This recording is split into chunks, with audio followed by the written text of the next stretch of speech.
Hi everyone, in this video I'm going to show you how you can take a scrolling screenshot on your phone. So if you find this video helpful, please give it a like and make sure you subscribe for more useful tutorials. So if you open up Google and then go to a certain website,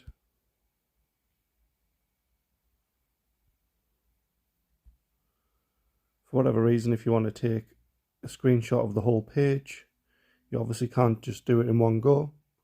So what you'll need to do is just take a screenshot as you normally would, then click on these little arrows at the bottom left, and then you just keep pressing the arrows, and this will automatically take the screenshot of the whole page, or however far you want to go down on the website. So once you've done that, you can just click on the actual image and open it up, and you can see exactly what it'll look like for when you send it to somebody, or if you want to save it on your own gallery. So that's how you can take a scrolling screenshot. Thanks for watching.